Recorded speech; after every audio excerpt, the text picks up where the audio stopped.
Hello friends, আজকে একটা parcel unboxing video নিয়ে চলে এসেছি। চলো পার্সেলটা খোলা যাক। আজকে বেশি ফোন কাটছিলাম, তখনই আমার কাছে একটা কল আসছে যে ম্যাম আপনার একটা পার্সেল আছে। তো আমি তো রীতিমতো অবাক যে আমি তো কোনো এসএমএস পাইনি।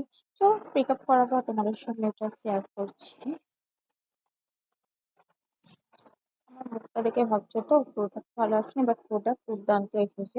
বাট আমি তো অনেক একটা প্রোডাক্ট আশা করছি, বাট কি করা যাবে, এটাও দুর্দান্ত এসেছে, ওই জন্য আমার মনটা একটু খারাপ হয়ে গেছিল। বাট প্রোডাক্ট খুব সুন্দর এসেছে, ভালো এসেছে।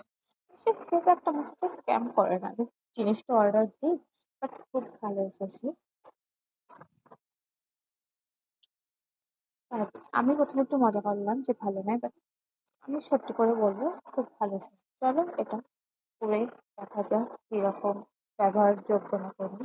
এটা একটা উইন্টার কালেকশন স্যান্ডেল। এটা তোমরা শীতকালে তোমার ওয়াশ ঘরে ব্যবহার করতে পারো, যেহেতু ঘরের নিচে শীতকালে সবসময় ঠান্ডা থাকে, ওই জন্য এটা নিই। চলো খুব সুন্দর এসেছে, দেখা হচ্ছে পরের কোনো। সবাই ভালো থাকবে, সুস্থ